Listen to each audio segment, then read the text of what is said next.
Hey guys, Ethan Bailey here. Hope you're all having a phenomenal week and welcome back to the YouTube video. Now in this video what I'm going to do is just break down the future of Facebook ads and something I've seen in a brand new ad account that I thought I had to share with people. If you follow me on LinkedIn and Twitter, you have probably already seen this. However, I thought I'd break it down to YouTube and get a bit more further explanation into it. And just basically talking about how this is going to affect Facebook ads as a whole. Is it good? Is it bad? And the outcome. If you find this video helpful, feel free to hit the subscribe button below, hit the like button, and obviously hit that notification bell as we post every Monday, Wednesday, and Friday, and I don't want you to miss out on our valuable content. And then feel free to drop a comment below in the comment section if you have any questions or anything, or you want any more further explanation or anything in this video. And without further ado, let's get into it. So guys, this is the ad account right here. Now, not long ago, bit of context, about a week ago, I came into a brand new ad account for a client and thought, okay, let's get some ads set up. Now, this is kind of the future of Facebook ads. Now, it's rolling out slowly, and you can actually change this back if you go into the business settings. So it's not the end of the world. But what I'm trying to say is this is what the future is going to be like. So you need to make sure you're ready and prepared for this. Now, we're just setting up some simple lead ads for a client, and then we came in and we saw this instantly. Now, firstly, your location. You've got the US, and you can reach people living in or recently in. Now, originally there was a toggle box where you could select, because when you say recently in, you actually ended up targeting a potential chunk of the market who were just tourists, maybe from England, maybe going to the US or something. So that's the first thing. Now, you can still include, exclude, browse, etc. But there's one box missing here that you can clearly see, and that is interest. So interest targeting has completely gone. We knew that was going to happen. That's not new news.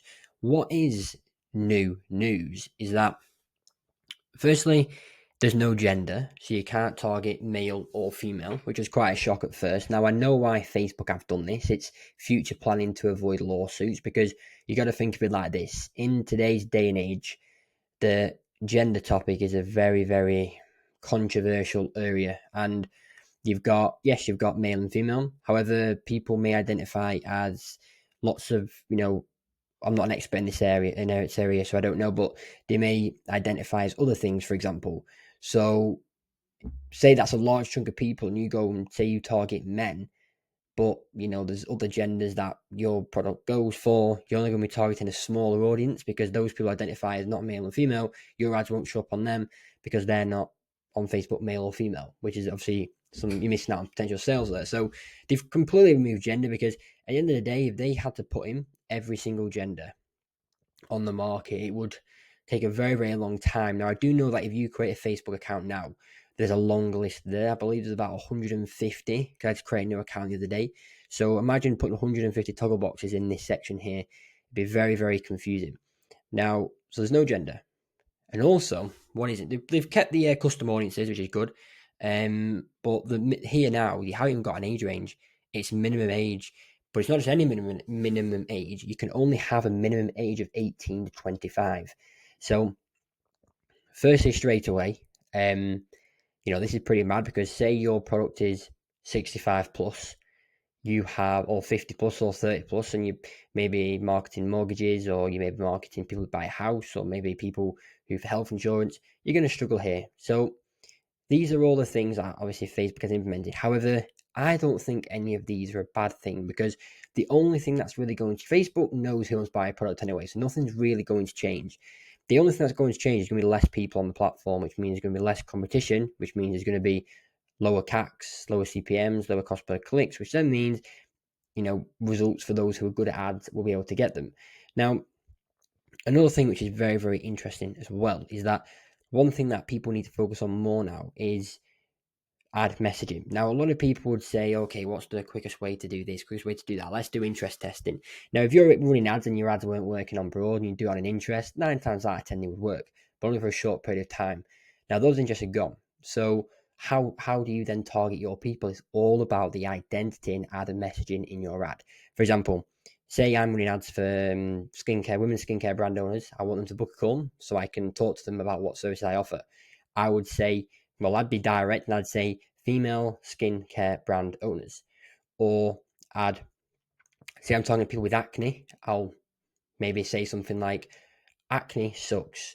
It can lead to X, Y, Z. It can lower your your looks, it can, blah, blah, blah, and go kind of that way. Or say I'm targeting jewelry, I'll focus on status. So a picture, for example, of a man on a yacht wearing a Rolex, something like that. So it's all going to be now about ad messaging and identity. And if you can get ahead and get on this now, then by the time this rolls out into every single ad account, you're going to be so far ahead, because a lot of people are now going to really struggle because they relied on, quick strategies, things like that. And so that's going to be a problem as well. Things like quick fixes, interest, ABO, CBO, those aren't really going to really matter anymore. Now, another thing is that Facebook Business Manager, ad account, ad manager, whatever, always changes.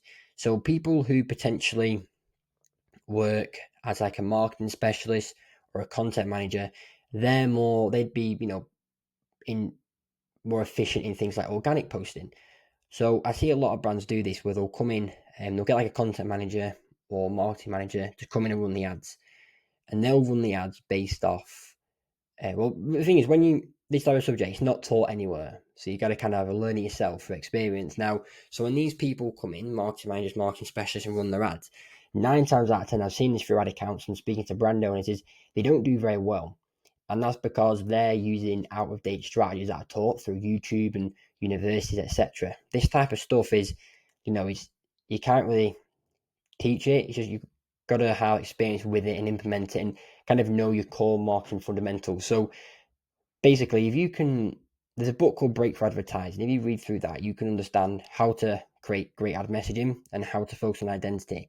That's how you're going to stand out. There's going to be iOS 14, remember when that came out? Everyone was like, oh no, this is going to be chaotic. This is going to be ruthless. Everyone's going to fail.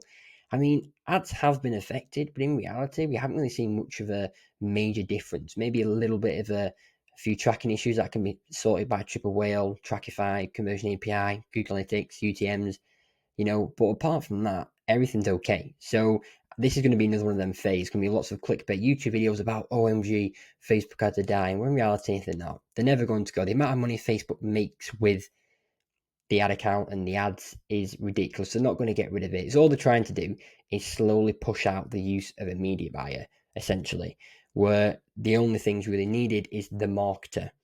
So all these people who rely on, out-of-date strategies are going to struggle with this new concept. So guys, that is the future of Facebook ads and how this aspect in the ad account has kind of made me think about how the future of Facebook ads will pan out. Now, the main takeaway here is to focus more on ads rather than anything else. Focus on marketing fundamentals and psychology and principles and concepts and whatever, and make sure you're tailoring your ads and speaking to one part of the market and kind of showing some identity and tailoring your ad messaging. You don't want to be running these ads and targeting everybody, because if you're not specific in your copy, Facebook won't really know who to show your Facebook ad to.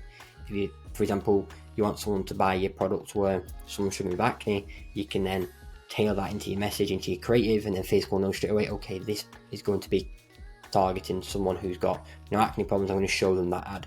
That's how the algorithm works. So yeah, that is everything. If you found this useful, feel free to hit the subscribe button below, the like, and hit that notification bell. As opposed to Monday, Wednesday, and Friday. If you do want me to run your ads, look in the description below where it says have Ethan Bailey run my ads.